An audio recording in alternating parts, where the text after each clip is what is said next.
Good Friday morning, guys. My name is Jerry Miller, and thank you kindly for joining us on Real Talk with Keith Smith. It's an absolute pleasure to connect with you wherever you get your social media or podcasting content. We want to be the water cooler of conversation for a market we call Central Virginia, which is dynamic and roughly 300,000 people strong. You, the viewer and listener, can join us at that water cooler by asking questions and really shaping the conversation of the program.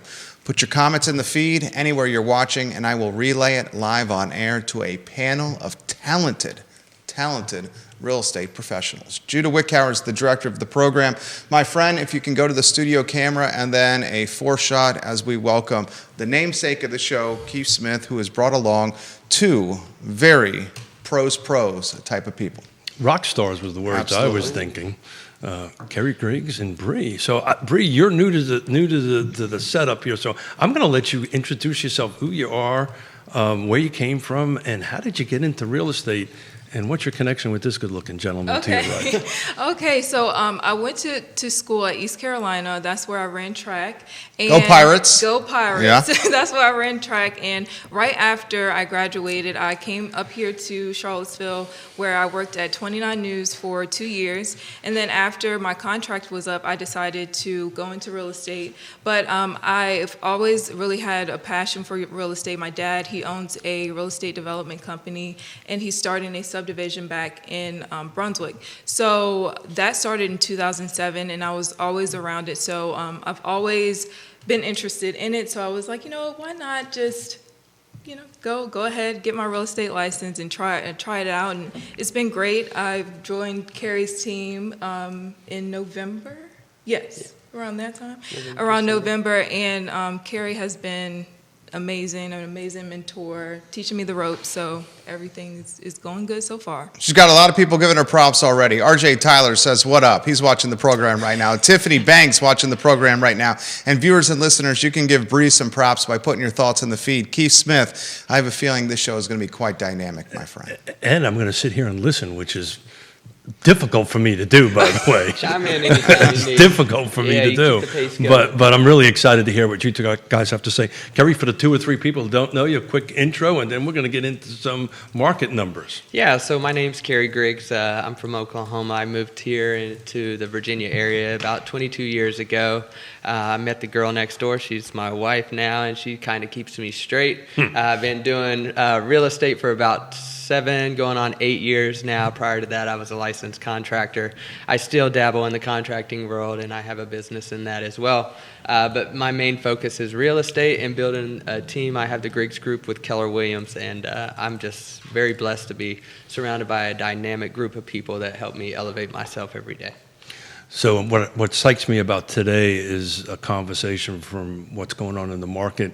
Is I'm about as old as dirt and's been in it for 40 years. You've been in it for 7, yourself for a little over a year into it. So I really want to see what the perception and what the dynamics are on the market and what you guys have to say. So I posted some numbers, so we'll just get into some quick numbers for just a quick throw it out there for the car footprint. What I took a look at was what the first 2 months of January and February of 24, the year you got in, versus this year. Just as the car footprint, so this is Charlottesville, Albemarle, and Louisa, Flavanna, and Nelson.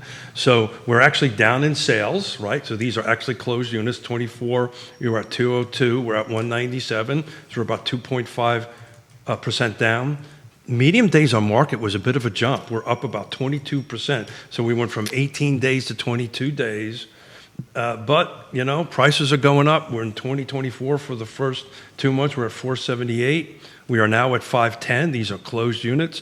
That's almost 7%, 6.7%. So I'll let either one of you two jump in. What do you think that is? What do you think about that information? Yeah, do you think that the days on the market have something to do with the price increase, being that it was 478 last year versus 510 this year? Do you think that it's a struggle for buyers to qualify for a higher price point? I think it's 2 things. I think it's affordability, and I think it's the impact of the weather.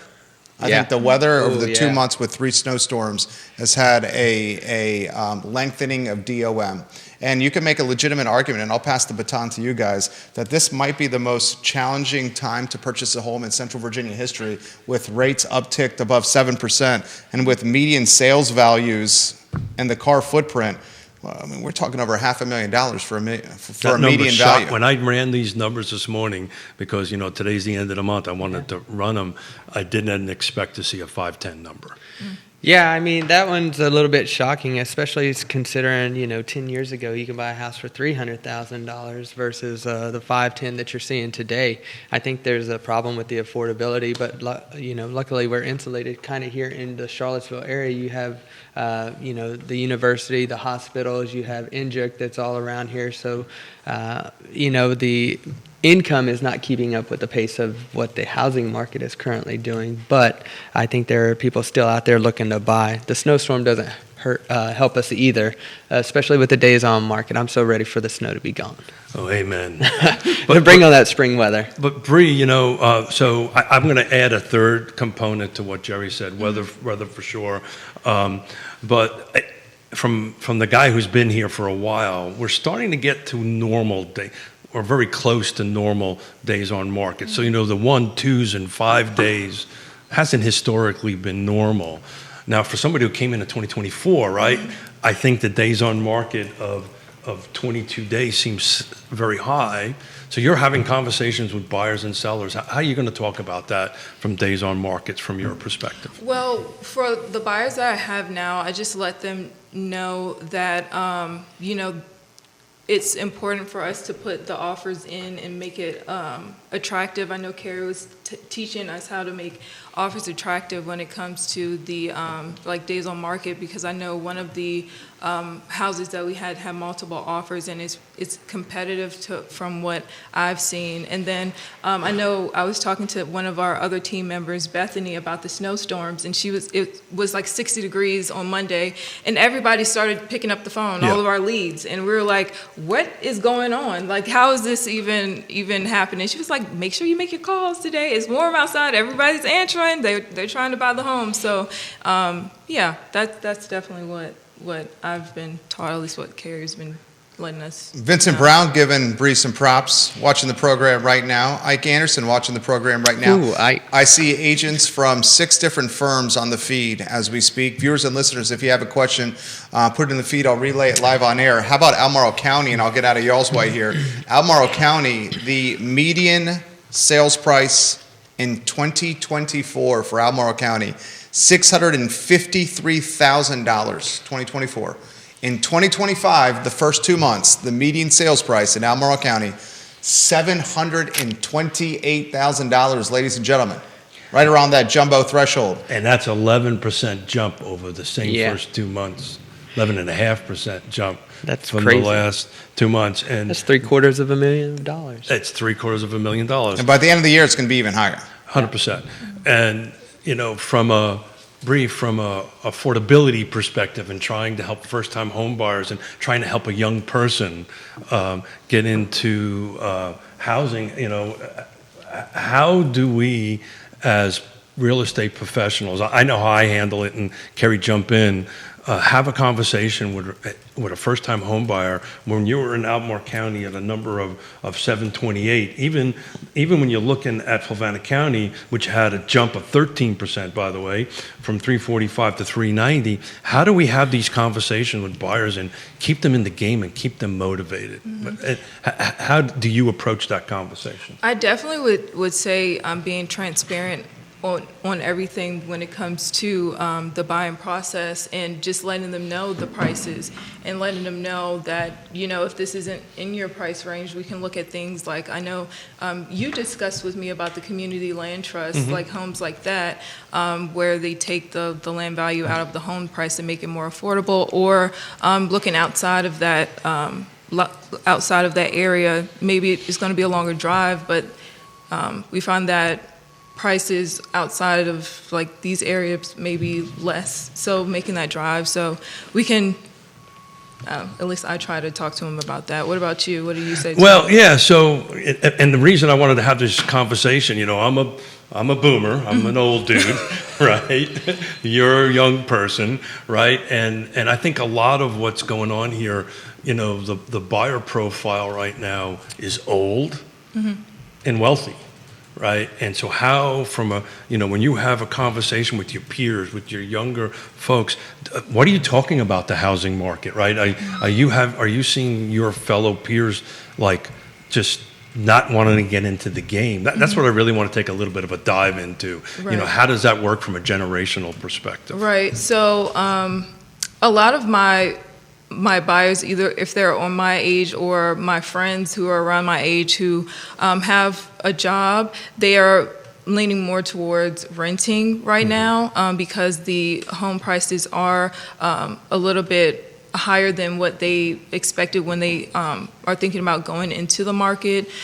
So again, like when I do talk to them, it's more of their salary not matching up with what They can buy. they can buy. Their affordability, what we would call in our industry the affordability, affordability index, what they can afford. Exactly. Kerry, how do you approach it from your peers? I'm in the middle of you guys, so I have clientele across the board, so I do have that conversation with them. It's not always easy for them to qualify for the homes in the Charlottesville, Albemarle area, but when we discuss and what the price point are, I have a lot of my clients that are pre-qualified for $350 and less, and so when we're looking at dynamic like that, we're talking about going out into the counties a little bit, Fluvanna County, or even over the mountain, Waynesboro, Stanton, Augusta, and that's where they seem to find that threshold of affordability for them. So let's take a dive into that, because while you guys were doing the intro, I crunched numbers for Waynesboro and Augusta County. So the median sales price in 2025 in Augusta County is at $315. To your point, Yep. That if you're looking at the $350 and below, you got that. But I will add that's a 13% drop than the same time of the year last year was at $363. So if you're in the market to buy, that may be the place that you want to start. Yeah, and I think that there are many options, so you just have to be realistic with your buyers. Most of your buyers want the detached single-family home that is got a little bit of yard to it, and realistically, if your budget doesn't allow that, you can look in places like Grottoes, Waynesboro and Augusta, Stewart's Draft, Stanton, and a little farther out. And you can get a detached home for around that price point. But if you want to be a homeowner or have a way to build equity into a property, you may have to look at other alternatives. Manufactured homes are a good one where you can keep the price point a little bit low, and even townhomes, condos. Townhomes, condos usually don't fit for people that are looking to have a little bit of a yard, but if you can talk to them about the green space and the shared common areas, maybe that could be a common ground where they can become a homeowner and secure that. For me, being a homeowner is more about conserving my money and not having to spend that on rents, because I'm not going to get any return on that. If I want to be liquid and I want to be able to move freely, sure, depending on my job market. But if I know that I'm going to be stationary, anywhere from 5 to 10 years, I'm going to look to purchase a home. This way, when I sell it, I get some of that equity back, or even, take advantage of the rising prices. So comments coming in quickly. Vanessa Parkhill in Earlysville said the numbers you just shared reinforce the value of following and watching Real Talk. Keith advised all the viewers and listeners a year ago that the best time to buy is now, and look, the prices are going up. They are not dropping. There was folks in the market that said the prices would drop. Yeah. They did not drop. There were folks in the market that said interest rates would drop in the first quarter of this year, at the end of last year. Mortgage professionals that we follow online made those predictions. That did not happen. They did not have our crystal ball. Keith has Just said saying, all that's along the time to buy is now, and he's proven to be correct. Well, wait till I talk about Fluvanna County. Go ahead. Woody Fincham says, good morning all. Kerry is a live wire. Try to keep up, Miller and Smith. We love Woody Fincham from Fincham and Associates, one of the best appraisers in the Commonwealth of Virginia, ladies and gentlemen. Brian Draper says, Bree, you're looking so professional. He's giving you some props. Jaron Rawlings is watching the program and giving you some significant props and has some questions. Tova Payne watching the program right now. Viewers and listeners, put your comments in the feed. I will relay them live on air. Neil Williamson, the president of the Free Enterprise Forum, watching the show. 7 real estate firms that I can count on the show right now. This question from Waynesboro and Kevin Yancey. Do you anticipate increased inventory flooding the market soon? Who wants to tackle that one first? I don't mind. I'll tackle that one. Okay. I hope so. I know that there are builders that are coming into the area that are starting to produce more homes, and I think that's where we've ran into a little bit of a problem. I don't think that the houses that were being built was enough to keep up with the consumers that were looking to purchase. I think there were, after 2008, I think everybody got a little bit on the skittish side, or it just kind of crushed the builders that were out there actually doing an honest business out there, and I think that it just made people a little bit hesitant to jump back into the market. As far as I do see an uptick in the building in the Waynesboro area, Waynesboro, Stewart's Draft, Fishersville area. And I always push towards new build. That's just my forte. I think it's smart for the first-time home buyer. It really, assuming they can get in, assuming they can afford it. Tell them why that's so smart.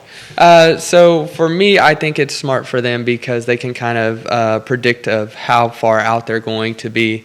And you can get an entry-level home. You don't need all the bells and whistles and the upgrades that you once, are acquiring. It's something that you could build onto later on. The only thing that I don't like about the new construction and the requirements for that is typically, you can see anywhere from a down payment from 2 to 5% is what the builders want to acquire. And I understand it. If you're making selections and you're, tailoring it to your needs, the builder wants to have some kind of security, and you can speak from that standpoint, Keith, since you were in that industry. But I think that's just a large chunk of money. I think if they were to do spec homes, which is risky for themselves as well, if they do spec homes and they can advertise that to buyers where they can get in and still put 1 to 2% down, and on a FHA loan would be very helpful for the buyers. So I'll let Bree chime in here for a second, but I'll add a little context to that. On the flip side to that, the builders, usually the larger ones, and we can have this whole discussion where the missing middle of builders are, right? But the larger national or regional builders are offering pretty darn good incentives. They are. Right, so that offsets that number. But Bree, from a first-time home buyer, particularly in a young person, what I usually suggest is that you don't have to deal, the roof is brand new, Right. HVAC is brand new. Like So- down the road, it's not going to be that many problems with the new construction. And it definitely the incentives as well. I know that I'm helping a buyer now, and he is definitely interested in all of the incentives that we saw with the Greenwood homes that they're doing, and also the loans for first-time home buyers as well. So, yeah. So thank you for mentioning Greenwood. I want to give a shout out to Greenwood Homes. They're partnering with the Land Trust.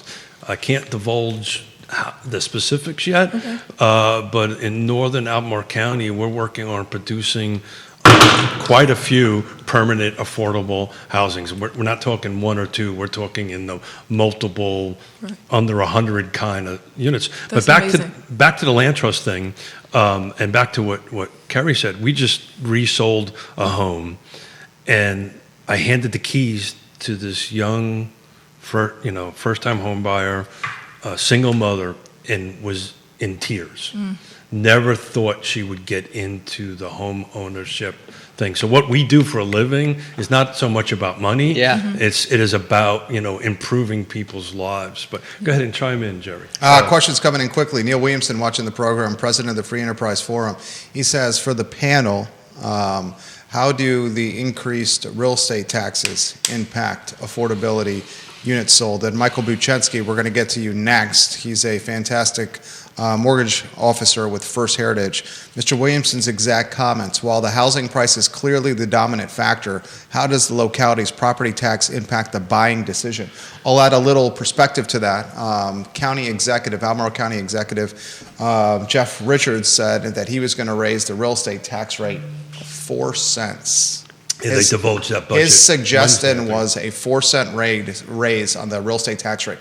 This is happening at the same time that assessments have noticeably upticked in Albemarle County. So, ladies and gentlemen, you have assessments going up at the same time the county executive is saying, let's raise the tax rate at the same time. But they're also taking some of that percentage and being used specifically for affordable. A very little percentage, a drop in the bucket. I believe $1.4 million. I think it was 1.2 million, and Okay, 1.2 million, ladies and gentlemen, is going to buy a couple of tents and a cooler in Albemarle County. And Those are my words and here. a cup of Okay, coffee. all right. $1.2 million for developing something in Albemarle County is not going to go very far. So before we answer that, let me tackle the Fluvanna County market, because what Neil is talking about, Fluvanna County in particular, has seen 20, 30, 40, 50%. Yeah. Are you a Fluvanna County? I'm in Fluvanna There County. you It went go. up 30%. 30%. So 2024 versus 2025, one of the reasons I want to talk about this, at the end of the year, we were a little bit questioning how the market was going to be in Fluvanna County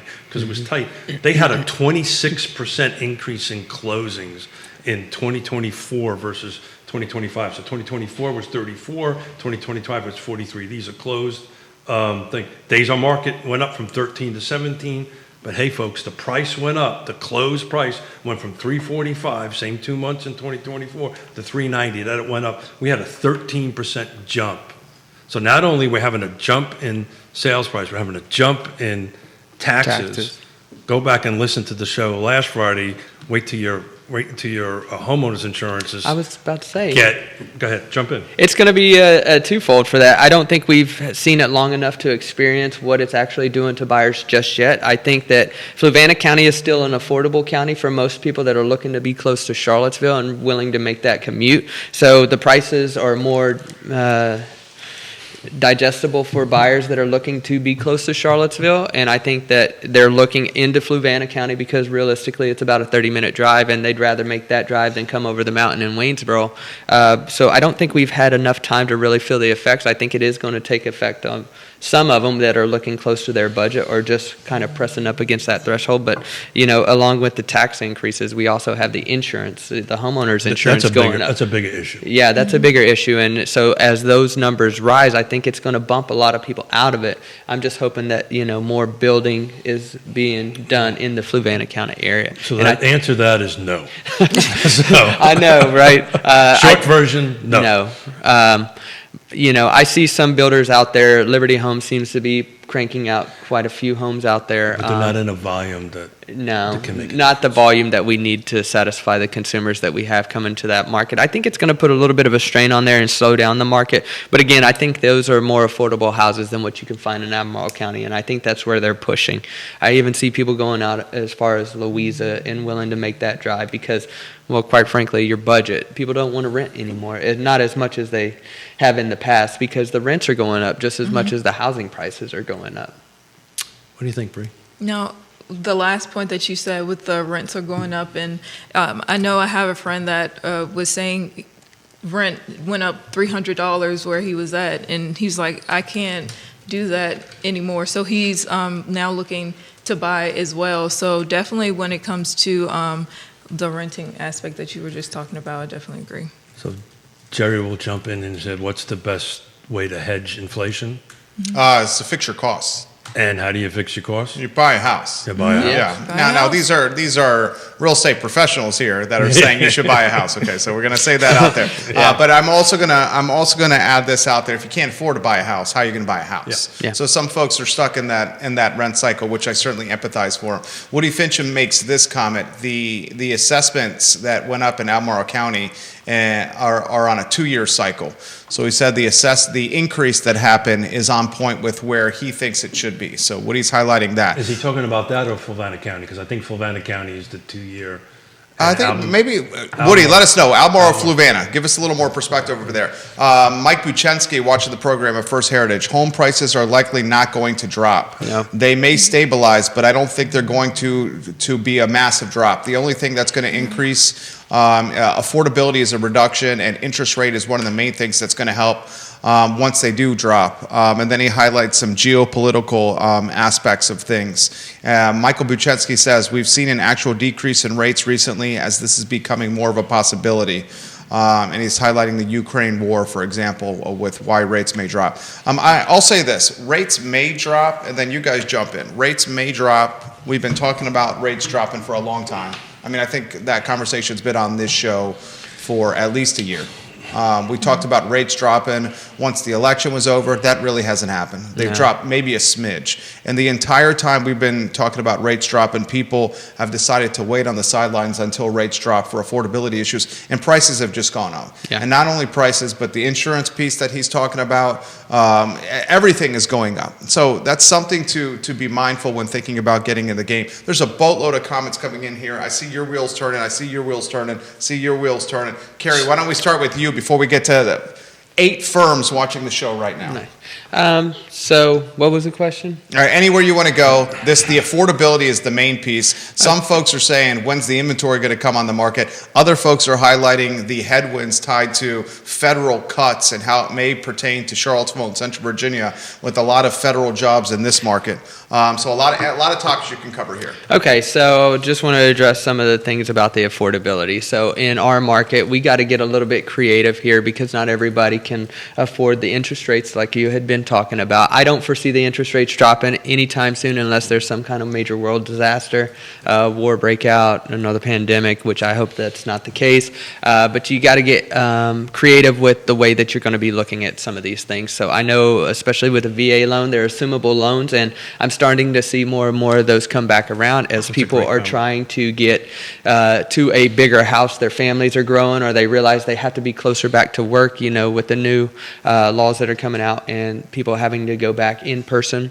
They are trying to move closer to those places, and I have a handful of clients that have VA loans that are trying to move now. And with the assumable loans, you can get somewhere between 3.5% and 4% because they refinance during. They're a little tricky though, right? They are tricky. That's a difficult needle to thread. It is, and so you got to be a bit sophisticated there. You do, but you also, you got to do your research. And I've done a couple of assumable loans, and so you just have to make both parties aware. Hey, you're going to have to probably use the same lender. Not probably. You're going to have to use the same lender unless there's somebody else that has found a different way, and you're going to expect about 45 to 60 days for that transaction to close. So what I'm about ready to say will probably get me into trouble with somebody, right?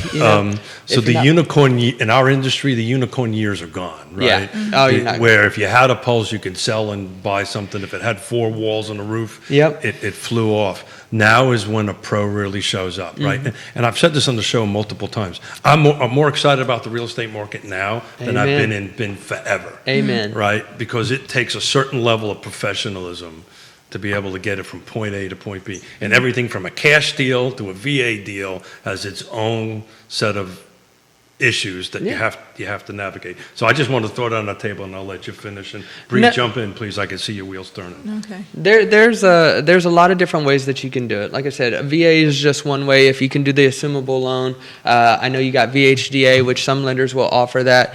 The days of buying a house with no money down is just unrealistic. A buyer has to prep in this market to know that there's going to be costs associated with that. Even if you get a VA or a USDA loan, you still have your earnest money deposit, your home inspection, and your appraisal fee. That's at the minimum that you're going to have to pay. And sometimes you can skirt around the down payment if you can go with VHDA. If you have to go FHA loan, if you weren't a vet and it wasn't out in the counties, you don't qualify for USDA. And with the VA loan, that's a 0% down. So VHDA product is something that you can use, and there's other first-time home buyer programs you can do. Piedmont Housing Alliance, there's a couple of different programs out there that you can utilize. You just have to be savvy enough. Like you said, it's where the real professionals are going to shine now is you have to get creative. It ain't just the cookie cutter, like let's write a contract, let's do a deal together, because you're standing there, you're in the right place, right time, and you have a pulse and a real estate license. I think those days are gone. Yeah, and then just to piggyback off of what you said, when it comes to buyers have to prepare themselves for what they're getting into. They just have to do their due diligence and make sure they know about all of the resources out there for them, and definitely look into all of the loans that are out there as well for first-time home buyers, or just to help them in that case. Coach B says inventory is not going to come on the market until interest rates drop, because about 60% of homeowners have an interest rate under 4 or under 5%, and there's no need for them to come off that rate until they can get something similar. Brian, on your Facebook page, Bree says, are we going to see rates in the 4% at 4% in the next year or two? I just answered his question and said, no, we're not. But I promised him that we would ask that live on air. We're going to win the lottery this week, right? He wants to know wants to know, he says he wants to buy a house. You might be scooping up some business over there, Bree. He says he wants to buy a house, but the 6.5% and 7% mortgage is a sticker shock for him, and it's too high for him. He wants to know 4%, is that going to happen in the next year or two? Well, I'm just going to piggyback off of you. I don't think so. Can you? Well, I'll tell you what, if we had $1,000 every time somebody predicted the rates would chop, we would own the island I go to down in the Caribbean, right? So, you know, the best advice you can give to that particular client is to sit down, buy them a cup of coffee or lunch, and get to understand exactly what they're trying to achieve and start doing the math, right? And, you know, everything is going up. We'll talk about Greene County in a while, but you have to kind of do the math. Well, if I don't get in now and prices are going to continue to increase, I've said this on the show, I've caught a lot of flack for this, but inventory isn't going to change for the next 10 years. No. It is, unless, if interest rates come down, inventory will grow a little bit. But unless new units are produced, the pie of what everybody's trying to buy just isn't going to get bigger, right? But everybody's coming here. You're right. And everybody's coming here with multiple low six figures, middle six-figure numbers. We're at 124, 200. I'll bet you that number medium area income. I bet you when they come out in April, that number is going to go north of it. And that number just keeps on climbing. And unless you increase the inventory, which means new homes, you know, even at 4%, I don't think it's going to change the impact the inventory. What he was referencing there is the HUD median household income, family household income. Family is key. Thank you. Is 124,200. Thank you. And that was for the 2024 year. Correct. The 2023 year. The 2024 number is going to come out soon, and that 24 number is expected to be higher. A lot of folks are highlighting the federal cuts that are happening here and the impact it could have on real estate. The federal cuts are starting to creep into the Charlottesville, Central Virginia market, folks. And more cuts are expected. Does anyone want to touch on that? Keith, you want to begin on that topic?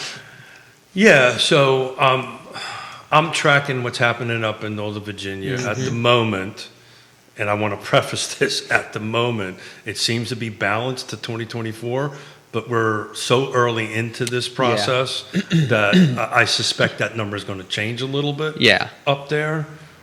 But our inventory here is so low that even if the certain folks rotate out of this area that's in the federal workforce, I don't think it's going to raise the inventory that much. This also could be a little bit of why the DOMs are a little bit long, right? That could be another reason that, you know, if you take a deeper dive into it. I think the DC cuts are going to impact this market with more demand, more buyers. That's the real problem. That's the prediction real I problem. made. So even the few, and I was trying to delicately do this without offending anybody and keeping sensitivities out there. Just a simple math problem. I think the few that we're going to lose here versus the ones that are moving from down here is just not going to balance. I don't think so either. We just need more houses, guys, and it's that simple. I want to touch on two things since we're talking about more houses, and you had hit the nail on the head. I just think we need more inventory, more new constructions being built. I think there would be builders willing to do that, but what's the real problem here? We don't have enough skilled trade labor to satisfy what the builders' demands are going to be. And I think that we need to do a little bit of investing into the education or into even the work programs. I think we need to shift the again, I might catch a little bit of slack for this, but like the college mindset, those that are not willing to go into the college, let's incentivize them to go into the trades and then, offer grants and scholarships for those kind of people. We've talked about this before, Bree. My little brother in Richmond, I'm the oldest of five. I call him Doctor because he's a high-end trim carpenter in Richmond. Love it already. And he makes more than some doctors that I know, right? And it's because, he's really, really good at what he does. He's high-end. He shows up with his tools, does his job, and gets out. And that's what Kerry's talking about. There's just not enough skilled trade. But, Kerry, if we can't get projects approved that's true. and rezoned and go through the site plan process, for those real estate agents out there, I sent a white paper out to everybody this week where it lays out where I think we need to go to get this fixed. But unless we can, at the at the level of getting new projects, you're not going to need. That's true. That's true. We got to do something about the requirements for the zoning and the approval process, right? It's very difficult to go through these processes sometimes. There's a bunch of red tape that is involved in that. I submitted a building permit just for an addition not too long ago. Which and county? What's that? Which county? Admiral. And it was just like, they just needed more and more and more documents. I had to do it twice. One, because, I was trying to help a homeowner do it themselves, right? And so, the payment didn't, I submitted application and everything, and then at the end of 2024, and then there was a disconnect for, making the payment, and then I had to resubmit the application for that as well. And so, it just... Wait till you try to get the CO on that. It was just a difficult process. And, Jeff Baker with the county, he was very responsive for it. And, I leverage him every chance I get. And he's a really good guy to utilize there as well. But I think until the approval process, and we're not even talking about big projects, with the new ordinance where you can build multifamily units on a particular lot, I think that's going to be helpful. It's just trying to get the trades in there to do that and get in the zoning part. I think that there needs to be more education around that too, because there are still some real estate agents out there that don't understand it fully. No, I think I might be the only guy on the table here that says that we should not build more housing. Yeah. I'm the only one of the three here. I don't know your perspective on that. I do know your perspective. I know Keith's perspective. I see Neil's perspective. As a father of two, and as someone who's been here 25 years, I'm someone that says let's start prioritizing quality of life and infrastructure in schools before we add additional density. And I'm good with that. There's so as many long as- kids that are living in learning, I should say, in trailers around schools. And if anyone's trying to make it from the Keswick area to Charlottesville for work, they're spending 25 or 30 minutes in their car just to drive. And 100%. 15 years ago, that was not the case. I don't know how long it takes you to get from Fluvanna to this studio, but I would imagine on some days it's north of 30 minutes. Between 25 and 30 minutes. And that was not the case. That did not used to be the case. You talk to someone who lives in Keswick or Glenmore, and they say traffic on Pantops is snarling constantly. So I will tell you, It's an absolute nightmare. I will tell you, I had a doctor's appointment this morning at the VA clinic on 250. I have to draw blood to do all my chems on a regular basis. That was not a 25, 30-minute drive. That was a 45-minute drive because of the traffic, and I needed to be there at 8:30 in the morning. And if we keep building more density, the traffic is going to worsen and the quality of life will So I get all that. I do. No. I And I understand your position here. You guys make a living in selling houses. Well, no. So look, I mean, you do. 100%. Yeah. But here's the pushback. This is Bree when you need to jump in. And I slow. got you. No, I'm listening. I'm soaking it all in. So here's the pushback. I get it. Us pros, we're going to do well, right? The problem is, where is the first-time home buyer going to go? Now, if I and you and people that can afford it are good with raising taxes, good with raising prices, cool. But then we should not be talking about housing affordability or affordable housing. If that's what the community wants, and that's cool, then it is what it is. Well, and to we this move point now, Morrow County, the community has wanted the development area to stay at 5% or on. below. Oh, I have some news on that. Okay, we do not have the political capital here to expand the development area. It's interesting what they're talking about. Okay. I'll jump into that a little bit later. Greene County guys. So talk about where new construction's coming. They got some water issues they need to get to, but they got about 1,500 to 2,000 new houses going through it. So 2024, there was 19 transactions first 2 months. 25, 22, that's up 18%. Days on market was a bit of a 22% jump. Went from 27 days to 43. But look at the price. It went from first 2 months of 350 to 422. That's a 20% jump in just those two snaps out of those 2 months. I think when you start seeing new construction getting back there, you're going to see that percentage kind of balance out a little bit. Viewers and listeners are chiming in with questions, and they're coming in quickly. Candace is watching the program from the Yes Realty Partners team. She's absolutely fantastic. Yeah. And Candace highlights that if there were more skilled laborers and trades, then all of the days on market would go down, when buyers could get actual renovations and projects completed in a timely manner and not have to pay an arm and a leg. The properties that are in need of updates and renovations are not attractive to most people because they don't have capacity to do it themselves. 100%. And at that point, I'll highlight Intrastate Service Company, a home's best friend. It's a multi-generation, locally owned business, a partner of this show. Intrastate Service Company for those home renovation needs. Neil Williamson highlights how will the immigration policies that the president's putting into play impact the trades and the workforce around housing.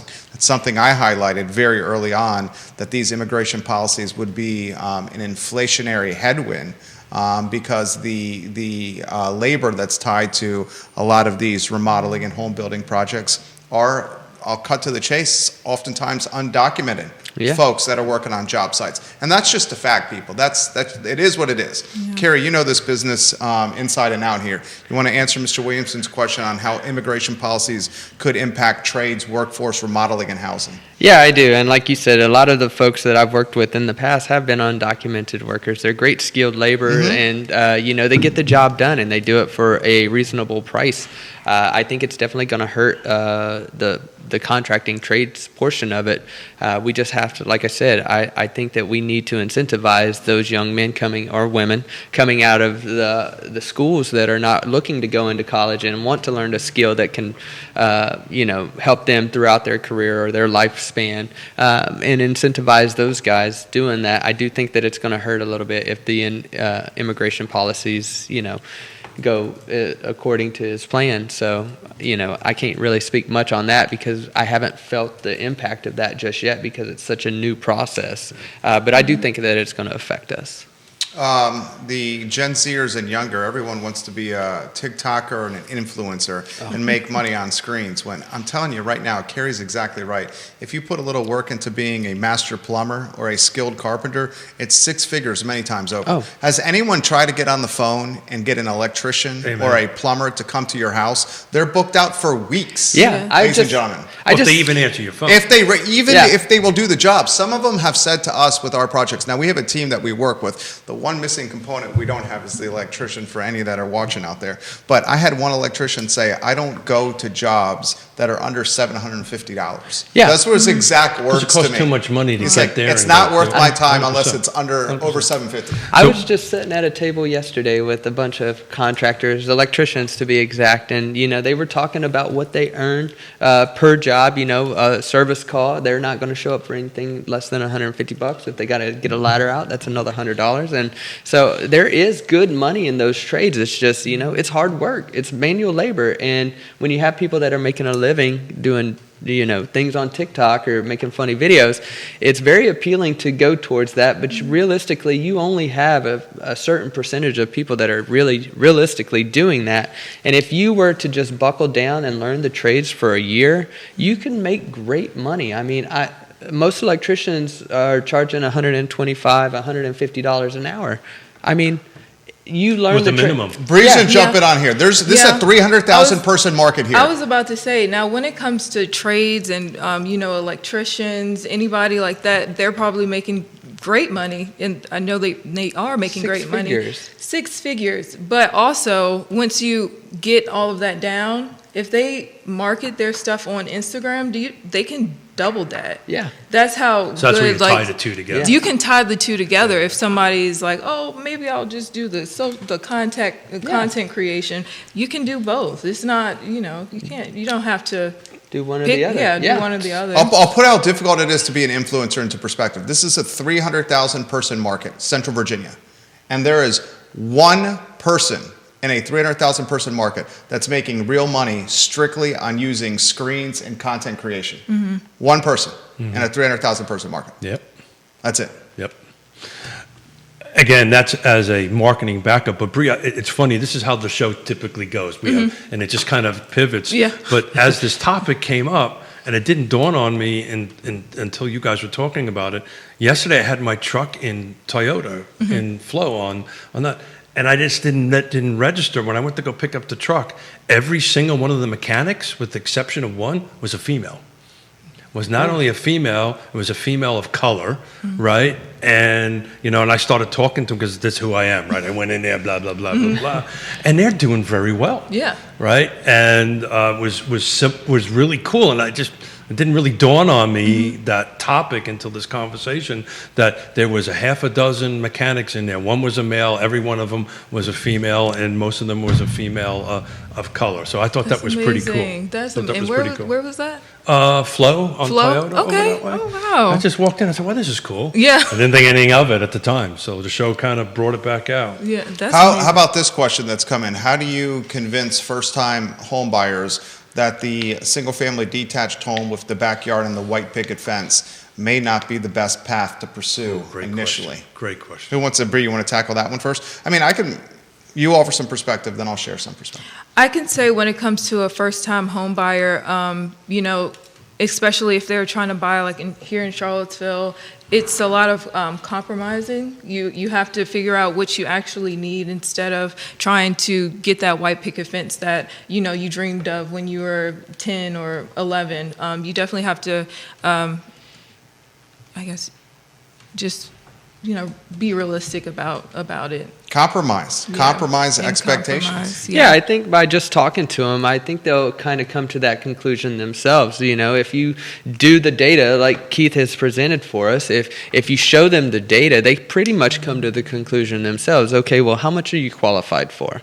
These are the items that you're looking at, and I simply just turn the screen around and I say, these are the 13 houses that you guys have to choose from with the criteria that you're looking at. And if it is not in their price point, they kind of come to the realization themselves. I don't necessarily have to tell them every single time, but I just show them the data. And with the data, then we expand out just a little bit and we say, okay, well, if you're looking to have, I always ask them, what are your must-haves and what are your wish list items? I must have 3 bedrooms, 2 bath. Okay, I must have a yard for my dog. All right, fantastic. What are some of your wish list items? And when it comes to their wish list item, I would love to have a basement or a garage or whatever the case may be. And then as we type those in there, it kind of just dwindles down the list. And then at that point, if they're open and they have the time, really time is probably the biggest thing for most new construction. If they have the time, I offer the new construction because there are off builders that can do that for you. So I'm going to tie that all together. Just helped three first-time home buyers buy a Colonial Circle in Fluvanna County, attached to Jerry's point, they're attached product. They wanted detached, right? But they wanted to get in. These were first-time home buyers. They're available right now at a 304 number. They have units built. They Nice. can take immediate occupancy. They're offering pretty darn good incentives. I don't want to go into too much of that because they change from week to week or month to month on that. But the conversation was, okay, I'm going to get into the housing ladder, get on the first rung, start this as my first thing. It's not my forever home. Right. Right. Start Perfect. building some appreciation and some equity, and then potentially down the road, if inventory ever goes up and interest rates drop down to go ahead and move it. But that was a great opportunity to help. We helped 3 first-time home buyers. Mike Kuchensky. Many first-time home buyers have not even done a household budget, where they think that their maximum payment they can do is a certain amount. But once you show them after tax income, their monthly debts, their other bills, what they can actually afford, it surprises them. It's about educating the first-time home buyer about their buying power. And it's usually more than they think. Yeah. Vanessa says Flo Volkswagen has a sign on their wall that says their labor rate for service is $175 an hour. There you go. Obviously, that's not what the mechanic is getting, but still, $175 an hour. Yeah. Eric Thompson watching the program. The fabulous Kerry Griggs has just got fans all over thank Central you, guys. Virginia I and the Shenandoah appreciate Valley, that. including Erica Cavanaugh, Hey, Erica. Dante Diaz, Daniel Romano, Sarah Taylor, James Avery, Aaron Frankie, Thanks, Catherine guys. Murphy, and not to be outdone, frankly, she's got the most fans of all of us right here, and it's Yeah. Brie, and it's not even close. Hello. Let's talk about that. Ian Caskell giving her some Hello. love right now. Joyce Washington, Stephanie Malone, Catherine Dilworth. I can continue if you Yeah. want me to. Kelly Cossie watching the program. Bree's got fans everywhere. everywhere here. Can I just brag on her a little bit? So she did win Social Media Influencer of the Year in Keller Williams, and being here less than a year. So she's doing her thing. When she come onto the team, she brought, 16 or 17 listings to the team. So she's doing a fantastic job, and she's really leveraging the social media. So this is her platform. Very nice. Thank you so much. Yeah. What's been your biggest challenge here? There you go. Great question. You're approaching the 1 year marker. Is it May, the 1 year marker? Yes. Okay, how about this question? Here's the most challenging question of the show right now. The easy stuff is, I think a lot of stuff comes easy to you. What's been the most challenging thing so far? I feel like the most challenging thing has been, let's see, I really want to Kerry get Griggs. it going. Kerry, me. No, he is. So definitely tackling the investment properties, the 8 investment properties that we have to sell has definitely been challenging, but I've been learning each transaction that everything is going to be different. You can't expect the same thing over and over again. It's going to be different. The same mistakes, it's going to be different mistakes every time. The biggest thing, though, is just to learn from each of them and try not to do the same mistake again. So that's definitely the, I believe the challenges, the transactions that are not the best, but you make them the best and try to execute it. So 24 sure. months ago, you had a vision, Yes. right? We're now a year in. 24 months ago, she was on television, right? Yes. Yeah. She was on NBC 29, the NBC So let me affiliate. rephrase that. 24 months ago, you were a vision. She was on TV? And you're now in the real estate. What's the one, to expand on Jerry's question, what's the one thing that totally surprised you that you did not expect? You got into the game at one of the hardest times in the history I of actually real estate to think get in the it's the game. best time. But You think it's the best time? 100%. See, I disagree with him. The reason he says that is because he's been here since 1987. thank you. Usually he says 1880. A lot of people would say the easiest time to get into real estate was in 2020, 2021, 2022, when homes were trading like So I'm going to packs of gum. Yeah. So like I'm going Snicker bars. big time push back on that, but I'm going to let you answer first, then I'll push back. Okay, Tell so you why I think this is a good time. okay, so you said the most Challenging thing that shocked you the No, most. what What surprised you the most? shocked me the most. Okay. And you can So say him if you want. when it comes to real estate, I knew that it was going to be hard, but this is hard work. Yeah. If you're not a hard worker, I could see a lot of people just being like, this is too much, I can't. But this is definitely hard work. It's not anything that you can just sit back and just be like, oh, the buyers are going to come to me. I'm going to find the seller. It's like walking around the street.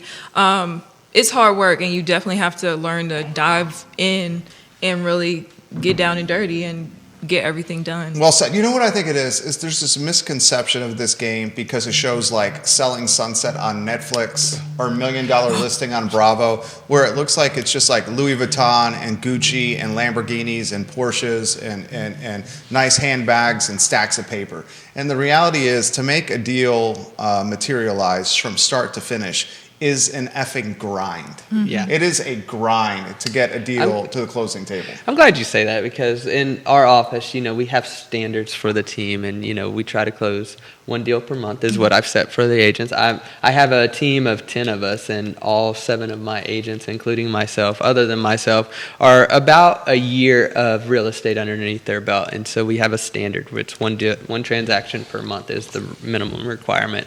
And so we do trainings every Tuesday. And so a lot of times I am showing training videos of Ryan Serhant and, tying that to this market. And, if you listen to his story, it looks great now, but the struggles that he had in the beginning and his aha moments is kind of where we learn from as well. And just to watch any of them, the first couple of years of it, I think it takes about 3 years before you really get into the groove of three. 100%. I was literally going to say minimum 2, 3 somewhere years. between 2 to 3 years. Once you get into that 3-year mark, then you're starting to be known amongst But that's your like any peers. other business, Yeah. right? When you own a business, if you're not starting to turn the profit somewhere Yeah. between 3 and 4, then it's time to reevaluate Yeah. what you're doing. And a lot of real estate agents don't understand they own a business, Yeah. right? To Jerry's point. So this is pure hard work. PHW.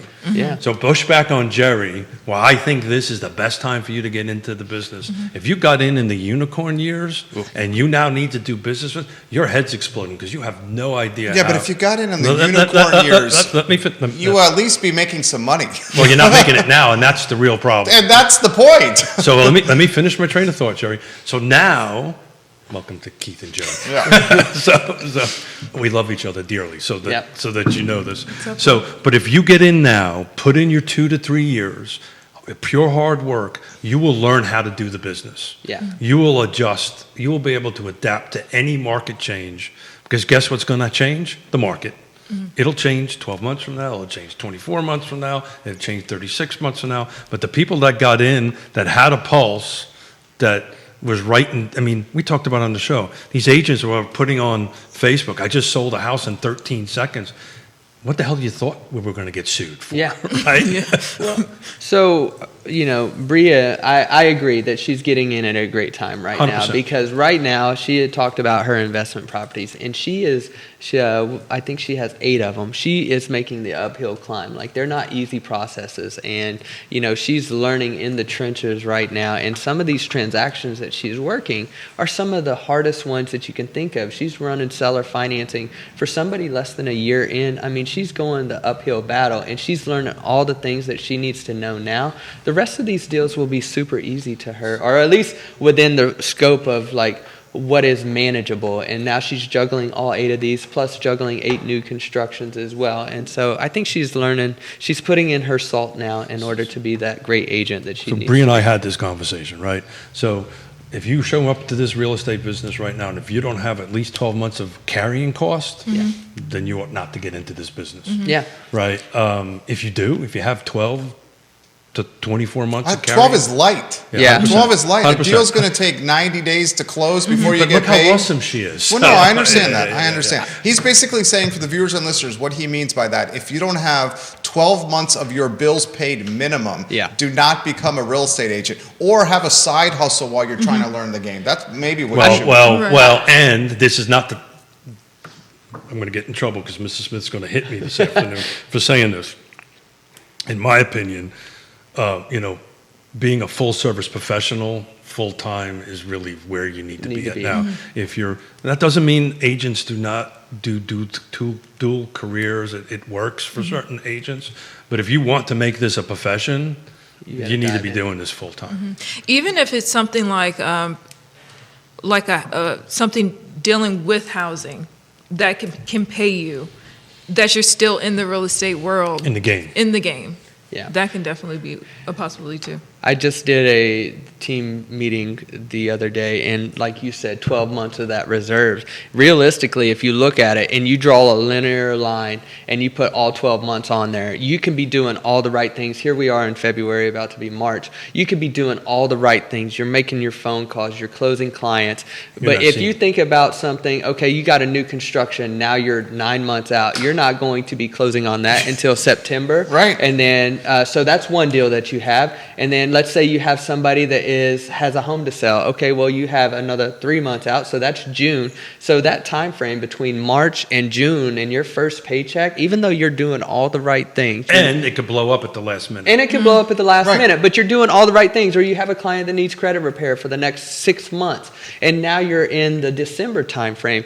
That length of time in there, I think you just have to be realistic on what you are actually capable of doing, because no one's going to get in the real estate industry, farm that first client, and then have it closing in that 30 days. And I'll take it a step further than that here. You think about the real estate industry in Central Virginia, I will say this. I think it is the most competitive category of doing business in Central Virginia, except for maybe coffee shops. Yeah. There's a coffee shop on every damn corner. There's a real estate agent on every damn corner. How many agents are in Carr? It's above 1,000, right? 1,400, yeah. 1,400 agents in a 300. That's bananas right there. Yeah. This is the most competitive category of business in Central Virginia, except for maybe coffee shops. And that's not just in, so that's just in Carr. And if you are in that Louisa, Fluvanna, Orange Triangle, Gordonsville Triangle, where you also have the Northern Virginia, the Bright system coming along with it, along with the Richmond CVR agents. I mean, you're in a competitive market right there. Yeah, the Richmond and Northern Virginia agents are infiltrating here, and you guys are infiltrating over there. And the reason that's happening is because there's not much inventory. Chasing the money. Yeah, you're chasing the money. That's what's happening here. Comments are coming in really quickly as we wind down the program here. This is a great comment that's come in. What's the advice that you would give, and we're kind of talking about this now, for someone who's contemplating a career shift into real estate? You want to go on that one? I definitely would. So if you're thinking about going into real estate, I would definitely say, for one, don't quit your job just yet. That was one advice that somebody gave me, which was amazing. Don't quit your job as soon as you pass the test. Don't do it. Keep it with you.